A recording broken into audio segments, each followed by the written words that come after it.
राधे राधे। आप सबके हृदय में स्थित परमात्मा को प्रणाम करके आज हम श्रीमद् भागवत महापुराण के तृतीय स्कंध के 9वां अध्याय को हम पाठ शुरू करेंगे। 9वां अध्याय ब्रह्मा जी द्वारा भगवान की स्तुति। ब्रह्मा जी ने कहा, प्रभु, आज बहुत समय के बाद मैं आपको जान सका हूँ। अहो, कैसे दुर्भाग्य की बात है कि देहधारी जीव आपके स्वरूप को नहीं जान पाते। भगवान, आपके सिवा और कोई वस्तु नहीं है। जो वस्तु प्रतीत होती है वह भी स्वरूपतः सत्य नहीं है, क्योंकि माया के गुणों के क्षुभित होने के कारण वे केवल आप ही अनेक रूपों में प्रतीत होते हैं। आप ही अनेक रूपों में प्रतीत होते हैं। देव, आपकी चित्त शक्ति के प्रकाशित रहने के कारण अज्ञान आपसे सदा ही दूर रहता है। आपका यह रूप, जिसका नाभि कमल से मैं प्रकट हुआ हूँ, सैकड़ों अवतारों का मूल कारण है। इसे आप सत्पुरुषों पर कृपा करने के लिए ही इसे आप सत्पुरुषों पर कृपा करने के लिए ही पहले पहले प्रकट किए हैं। परमात्मन, आपका जो आनंद मात्र, भेद रहित, अखंड तेजोमय स्वरूप, उसे मैं इससे भिन्न नहीं समझता। इसलिए मैंने विश्व की रचना करने वाले होने पर भी विश्वातीत आपके इस अद्वितीय रूप की ही शरण ली है। यही संपूर्ण भूत और इंद्रियों का भी अधिष्ठान है। ये विश्व कल्याण में मैं आपका उपासक हूँ। आपने मेरे हित के लिए आपने मेरे हित के लिए ही मुझे ध्यान में अपना यह रूप दिखलाया है। जो पापात्मा विषयासक्त जीव है, वे ही इसका अनादर करते हैं। मैं तो आपको इसी रूप में बार बार नमस्कार करता हूँ। मेरे स्वामी, जो लोग वायु रूप में वायु से लाई हुई आपके चरण रूप कमल कोश की गंध को अपने कर्णपुट से ग्रहण करते हैं, उन अपने भक्तजनों के हृदय कमल से आप कभी दूर नहीं होते हैं, क्योंकि वे पराभक्ति रूप डोरी से आपके पाद पद्म को बांध लेते हैं। जब तक पुरुष आपके अभयप्रद चरणाबिंदु का आश्रय नहीं लेते, तभी तक उसे धन, घर और बंधुजनों के कारण प्राप्त होने वाले भय, शोक, लालसा, दीनता और अत्यंत लोभ आदि सताते रहते हैं, और तभी तक उसे मेरेपन का दुराग्रह रहता है, जो दुख का एकमात्र कारण है। जो लोग सब प्रकार के अमंगलों को नष्ट करने वाले आपके श्रवण कीर्तनादि प्रसंगों से इंद्रियों को हटाकर लेश मात्र विषय सुख के लिए दीन और मन ही मन लालायित होकर निरंतर दुष्कर्मों में लगे रहते हैं, उन बेचारों की बुद्धि दैव ने हर ली है। अच्युत, उरुक्रम, इस प्रजा को भूख प्यास, वात, पित्त, कफ, सर्दी, गर्मी, हवा और वर्षा से, परस्पर एक दूसरे से तथा कामाग्नि और दुस्सह क्रोध से बार बार कष्ट उठाते देखकर मेरा मन बड़ा खिन्न होता है। स्वामिन, जब तक मनुष्य इंद्रिय और विषय रूपी माया के प्रभाव से आपसे अपने को भिन्न देखता है, तब तक उसके लिए इस संसार चक्र में निवृत्ति नहीं होती। यद्यपि यह मिथ्या है, तथापि कर्मफल भोग का क्षेत्र होने के कारण उसे नाना प्रकार के दुखों में डालता रहता है। देव, और की तो बात ही क्या, जो साक्षात मुनि है, वे भी यदि आपके कथा प्रसंग से विमुख रहते हैं, तो उन्हें संसार में फंसना पड़ता है। वे दिन में अनेक प्रकार के व्यापारों के कारण विक्षिप्त चित्त रहते हैं, रात्रि में निद्रा में अचेत पड़े रहते हैं। उस समय भी तरह तरह के मनोरथों के कारण क्षण क्षण में उनकी नींद टूटती रहती है, तथा दैववश उनकी अर्थ सिद्धि के सब उद्योग भी विफल होते रहते हैं। नाथ, आपका मार्ग केवल गुण श्रवण से ही जाना जाता है। आप निश्चय ही मनुष्यों के भक्ति योग के द्वारा परिशुद्ध हुए हृदय कमल में निवास करते हैं। पुण्य श्लोक प्रभु, आपके भक्तजन जिस जिस भावना से आपका चिंतन करते हैं, उन साधु पुरुषों पर अनुग्रह करने के लिए आप वही वही रूप धारण कर लेते हैं। भगवान, आप एक है, तथा संपूर्ण प्राणियों के अंतःकरणों में स्थित उनके अनेक हितकामी अनेक हितकारी अंतरात्मा है। इसलिए यदि देवता लोग भी हृदय में तरह तरह की कामनाएं रखकर भांति भांति के विपुल सामग्रियों से आपका पूजन करते हैं, तो उससे आप उतने प्रसन्न नहीं होते जितने सब प्राणियों पर दया करने से होते हैं। किंतु वह सर्वभूत दया असत पुरुष को अत्यंत दुर्लभ होते हैं। जो कर्म आपको अर्पण कर दिया जाता है, उसका कभी नाश नहीं होता, वह अक्षय हो जाता है। अतः नाना प्रकार के कर्म, यज्ञ, दान, कठिन तपस्या और व्रतादि के द्वारा आपकी प्रसन्नता प्राप्त करना ही मनुष्य का सबसे बड़ा कर्मफल है। क्योंकि आपकी प्रसन्नता आपकी प्रसन्नता होने पर ऐसा कौन फल है जो सुलभ नहीं हो जाता। आप सर्वदा अपने स्वरूप के प्रकाश से ही प्राणियों के भेद, भ्रम रूप अंधकार का नाश करते रहते हैं तथा ज्ञान के अधिष्ठान साक्षात परम पुरुष है। मैं आपको नमस्कार करता हूँ। संसार की उत्पत्ति, स्थिति और संहार के निमित्त से जो माया की लीला होती है, वह आपका ही खेल है। अतः आप परमेश्वर को मैं बार बार नमस्कार करता हूँ। जो लोग प्राण त्याग करते समय आपके अवतार, गुण और कर्मों के सूचित करने वाले देवकीनंदन, जनार्दन,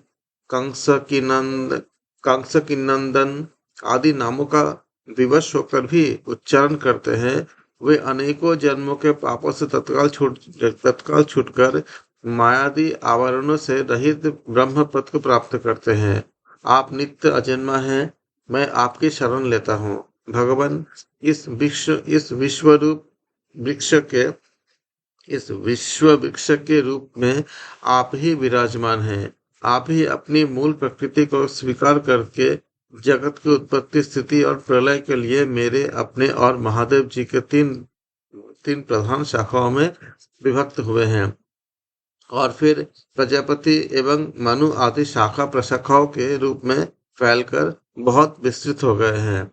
मैं आपको नमस्कार करता हूँ। भगवान, आपने अपने आराधना को ही लोगों के लिए कल्याणकारी स्वधर्म बताया है, किंतु वे इस ओर से उदासीन रहकर सर्वदा विपरीत निषिद्ध कर्मों में लगे रहते हैं। ऐसी प्रमाद की अवस्था में पड़े हुए इन जीवों की जीवन आशा को जो सदा ही सावधान रहकर बड़ी शीघ्रता से काटता रहता है, वह बलवान काल भी आपका ही रूप है। मैं उसे नमस्कार करता हूँ। यद्यपि मैं सत्यलोक का अधिष्ठाता हूँ, जो दो परार्थ पर्यंत रहने वाला है, और समस्त लोगों का वंदनीय है, तो भी आपके उस काल रूप से डरता रहता है। उससे बचने और आपको प्राप्त करने के लिए ही मैंने बहुत समय तक तपस्या की है। आप ही अधियज्ञ रूप से इस तपस्या के साक्षी है। मैं आपको नमस्कार करता हूँ। आप पूर्ण काम है, आपको किसी विषय सुख की इच्छा नहीं है, तो भी आपने अपनी बनाई हुई धर्म मर्यादा की रक्षा के लिए पशु पक्षी, मनुष्य और देवता आदि जीव योनियों में अपनी ही इच्छा से शरीर धारण कर अनेकों लीलाएं की है। ऐसे आप पुरुषोत्तम भगवान को मेरा नमस्कार है। प्रभु, आप अविद्या, अस्मिता, राग, द्वेष और अभिनिवेश पांचों में से किसी के भी अधीन नहीं है। तथापि इस समय जो सारे संसार को अपने उदर में लीन कर भयंकर तरंग मालाओं से विक्षुब्ध प्रलयकालीन जल में अनंत विग्रह की कोमल शैया पर शयन कर रहे हैं, वह पूर्व कल्प की कर्म परंपरा से श्रमित हुए जीवों को विश्राम देने के लिए ही है। आपके नाभि कमल रूप भवन से मेरा जन्म हुआ है। यह संपूर्ण विश्व आपके उदर में समाया हुआ है। आपकी कृपा से ही मैं त्रिलोकी की रचना रूप उपकार में प्रवृत्त हुआ हूँ। इस समय योग निद्रा का अंत हो जाने के कारण आपके नेत्र कमल विकसित हो रहे हैं। आपको मेरा नमस्कार है। आप संपूर्ण जगत के एकमात्र सूर्य और आत्मा है तथा शरणागतों पर कृपा करने वाले हैं। अतः अपने जिस ज्ञान और ऐश्वर्य से आप विश्व को आनंदित करते हैं, उसी से मेरी बुद्धि को भी युक्त करे, जिससे मैं पूर्व कल्प के समान इस समय भी जगत की रचना कर सकूं। भक्त वाक्ष आप भक्त वात्स कल्पतरु हैं। आप अपनी शक्ति लक्ष्मी जी के सहित अनेकों गुणावतार लेकर आप जो जो अद्भुत कर्म करेंगे, यह यह जगत की रचना करने का उद्यम भी उन्हीं में से एक है। अतः इसे रचते समय आप मेरे चित्त को प्रेरित करें, शक्ति प्रदान करें, जिससे मैं सृष्टि रचना विषयक अभिमान रूप मल से दूर रह सकूं। प्रभु, इस प्रलयकालीन जल में शयन करते हुए आप अनंत शक्ति परम पुरुष के नाभि कमल से मेरा प्रादुर्भाव हुआ है, और मैं हूँ भी कि आपकी ही विज्ञान शक्ति मेरा प्रादुर्भाव हुआ है, और मैं हूँ भी आपकी ही विज्ञान शक्ति। अतः इस जगत के विचित्र रूप का विस्तार करते समय आपकी कृपा से मेरी वेद रूप वाणी का उच्चारण लुप्त न हो। आप अपार करुणामय पुराण पुरुष हैं। आप परम प्रेममय मुस्कान के सहित अपने नेत्र कमल खोलिए और शेष शैया से उठकर विश्व के उद्भव के लिए अपनी सुमधुर वाणी से मेरा विषाद दूर कीजिए। श्री मैत्रेय जी कहते हैं, विदुर जी, इस प्रकार तप, विद्या और समाधि के द्वारा अपने उत्पत्ति स्थान श्री भगवान को देखकर तथा अपने मन और वाणी की शक्ति के अनुसार उसकी स्तुति कर ब्रह्मा जी थके से होकर मौन हो गए। श्री मधुसूदन, भगवान ने देखा कि ब्रह्मा जी इस प्रलय जल राशि से बहुत घबराए हुए हैं तथा लोक रचना के विषय में कोई निश्चित विचार न होने के कारण उनका चित्त बहुत खिन्न है। तब उनके अभिप्राय को जानकर वे अपनी गंभीर वाणी से उनका खेद शांत करते हुए कहने लगे। श्री भगवान ने कहा, हे वेदगर्भ, तुम विषाद के वशीभूत होकर आलस्य न करो। तुम विषाद के वशीभूत होकर आलस्य न करो, सृष्टि रचना के उद्यम में तत्पर हो जाओ। तुम मुझसे जो कुछ चाहते हो उसे तो मैं पहले ही कर चुका हूँ। तुम एक बार फिर तप करो और भागवत ज्ञान का अनुष्ठान करो। उनके द्वारा तुम सब लोगों को स्पष्टतया अपने अंतःकरण में देखोगे। फिर भक्ति युक्त और समाहित चित्त होकर तुम संपूर्ण लोक और अपने में मुझको व्याप्त देखोगे तथा मुझ में संपूर्ण लोक और अपने आप को देखोगे। जिस समय जीव काष्ठ में व्याप्त अग्नि के समान समस्त भूतों में मुझे ही स्थित देखता है, उसी समय अपने अज्ञान रूप मल से मुक्त हो जाता है। जब वह अपने को भूत, इंद्रिय, गुण और अंतःकरण से रहित तथा स्वरूपतः मुझसे अभिन्न देखता है, तब मोक्ष पद प्राप्त कर लेता है। ब्रह्मा जी, नाना प्रकार के कर्म संस्कार के अनुसार अनेक प्रकार की जीव सृष्टि को रचने की इच्छा होने पर भी तुम्हारा चित्त मोहित नहीं होता। यह मेरे अतिशय कृपा का ही फल है। तुम सबसे पहले मंत्र दृष्टा हो। प्रजा उत्पन्न करते समय भी तुम्हारा मन मुझ में ही लगा रहता है। इसी से पाप में रजोगुण तुमको बाध नहीं कर पाता। तो मुझे भूत, इंद्रिय, गुण और अंतःकरण से रहित समझते हो। इससे जान पड़ता है कि यद्यपि देहधारी जीवों को मेरा ज्ञान होना बहुत कठिन है, तथापि तुमने मुझे जान लिया है। मेरा आश्रय कोई है या नहीं, इस संदेह से तुम कमलनाथ के द्वारा जल में उसका मूल खोज रहे थे। सो मैं तुम्हें अपना यह स्वरूप अंतःकरण में मैं तुम्हें यह स्वरूप अपने अंतःकरण में ही दिखलाया। अर्थात मैंने